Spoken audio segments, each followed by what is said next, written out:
घने जंगल के किनारे एक छोटा सा घर था, जहां एक किसान अपनी पत्नी और बच्चों के साथ रहता था। किसान की पत्नी का दिल सोने जैसा था। वह हर सुबह अपनी छत पर पक्षियों के लिए दाना और पानी। आ जाओ मेरे प्यारे पक्षियों, दाना चुग लो। अगर हम इंसान भरपेट खा सकते हैं तो तुम नन्हे जीव भूखे क्यों रहो। सुनो दोस्तों, मैंने सुना था कि इंसान स्वार्थी होते हैं, लेकिन आज अपनी आंखों से देख लिया कि दुनिया में अच्छे लोग भी होते हैं। अजी सुनती हो, मैं खेत पर जा रहा हूँ। आज काम ज्यादा है, इसलिए लौटने में शाम हो जाएगी।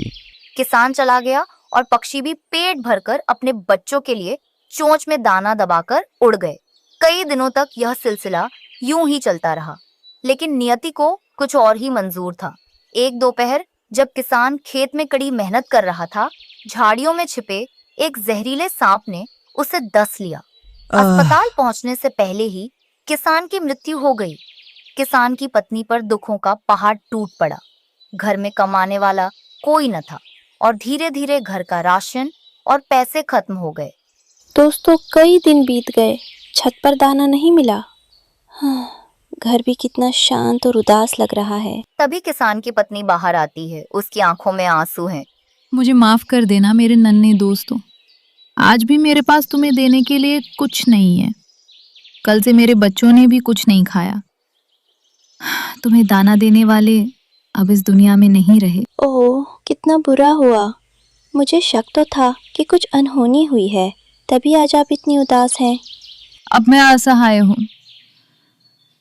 शायद अब हम कभी साथ नहीं मिल पाएंगे। किसान की पत्नी की लाचारी देख पक्षियों का दिल भावुक हो गया। साथियों, इस माँ ने हर मुश्किल में हमारा साथ दिया।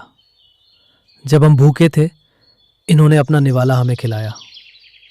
आज वक्त है कि हम अपना कर्ज उतारें। मेरे पास एक तरकीब है, तुम सब मेरे पीछे आओ।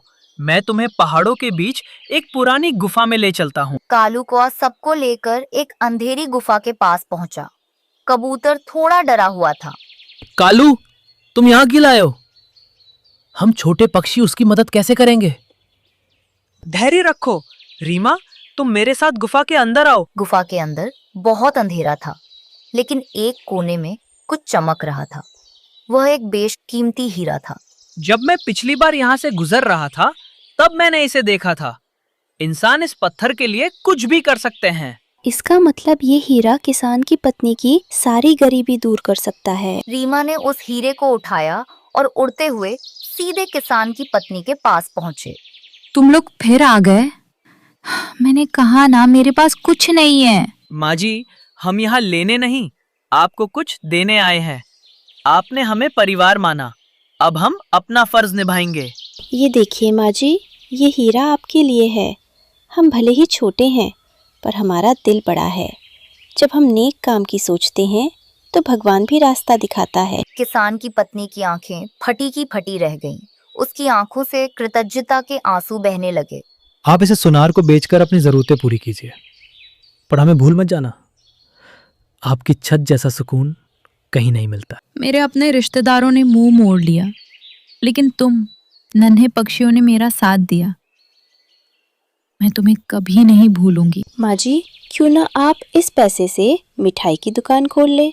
आपका हाथ का स्वाद सबको बहुत पसंद आएगा। ये बहुत अच्छा विचार है रीमा, मैं ऐसा ही करूंगी। अगले ही दिन महिला ने शहर जाकर हीरा बेचा और गांव के चौक पर एक छोटी सी मिठाई की दुकान खोली। देखते ही देखते उसकी मिठाइयां पूरे इलाके में मशहूर हो गईं। अब वह संपन्न थी, लेकिन उसका स्वभाव नहीं बदला। आज भी उसकी दुकान और उसके घर की छत पर पक्षियों के लिए सबसे कीमती दाना और ठंडा पानी रखा होता है। पक्षी चहचहाते हुए आते हैं और अपनी उस माँ के साथ खुशियां बांटते हैं जिसने कभी उन्हें अकेला नहीं छोड़ा था।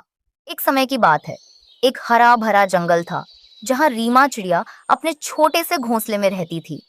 मानसून का मौसम शुरू हो चुका था और लगातार बारिश के कारण जंगल में भोजन ढूंढना बहुत कठिन हो गया था। उसी जंगल में कालू कौवा और उसकी पत्नी गोरी कौवी भी रहते थे। वे दोनों बहुत आलसी और दुष्ट थे। वे खुद मेहनत करने के बजाय दूसरे पक्षियों को डरा धमकाकर उनका भोजन छीन लेते थे। बारिश की फुहारों के बीच हरियाली तोती एक अमरूद लेकर अपनी टहनी पर बैठी थी। तभी कालू कौवा वहां आ धम ए हरियाली, ये रसीला अमरूद चुपचाप मुझे दे दे, वरना अच्छा नहीं होगा। नहीं कालू भाई, ये बड़ी मुश्किल से मिला है। मुझे बहुत भूख लगी है।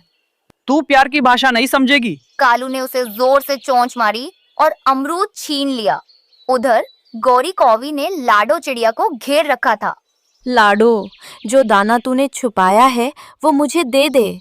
गोरी बहन, ये मेरे बच्चों के लिए है, वे कल से भूखे हैं। तो क्या हुआ, मैं भी तो बच्ची ही हूँ, मुझे दे दे। तुम बच्ची हो? दिमाग खराब हो गया है क्या? बूढ़ी आंटी हो तुम, आंटी। यह सुनते ही गौरी आग बबूला हो गई और उसने पास पड़े एक डंडे से लाडो को मारना शुरू कर दिया। बेचारी लाडो जान बचाकर भाग गई और अपना दाना वहीं छोड़ दिया। शाम को गोलू कबूतर खाली हाथ अपने घोंसले पहुंचा। उसकी पत्नी लूसी उसका इंतजार कर रही थी। आप खाली हाथ आए हैं? हमारा बच्चा 2 दिन से भूखा है। मैं क्या करता लूसी?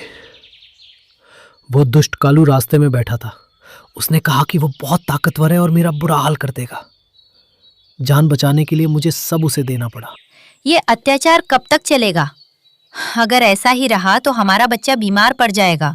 हमें कुछ करना ही होगा। अगले दिन हरियाली तोती, गोलू कबूतर और लूसी मिलकर रीमा चिड़िया के पास गए। रीमा, तुम सबसे समझदार हो, हमें बचाओ, वो कौवे हमारा जीना हराम कर रहे हैं। चिंता मत करो दोस्तों, उन्होंने मेरा भी भोजन छीना है। आज शाम तक मैं कोई ना कोई हल जरूर निकालूंगी। रीमा सोच में डूबी नदी के किनारे बैठी थी। तभी वहीं पास में उगी घास हिलने लगी और बात करने लगी। रीमा, तुम इतनी उदास क्यों हो? तुम्हारी आंखों में आंसू क्यों हैं? क्या बताऊं, कालू और गोरी ने पूरे जंगल में आतंक मचा रखा है। पक्षी भूखे मर रहे हैं। बस इतनी सी बात? यहाँ चारों तरफ जादुई घास है, तुम मुझे यहाँ से तोड़कर ले जाओ। पर एक घास हमारी मदद कैसे करेगी? मुझसे एक आलीशान घर बनेगा जिसमें कभी भोजन की कमी नहीं होगी। वहाँ मीठे फल अपने आप उगेंगे और अगर वो कौवे तुम्हें परेशान करने आए तो मैं उन्हें ऐसा सबक सिखाऊंगा कि वे दोबारा यहाँ नहीं दिखेंगे। रीमा जादुई घास लेकर जंगल के बीचों बीच आई। जैसे ही उसने घास रखी, देखते ही देखते वहां एक विशाल और सुंदर घास का महल खड़ा हो गया। उस महल की दीवारों पर स्वादिष्ट फल लटके हुए थे। सभी पक्षी खुशी से झूम उठे।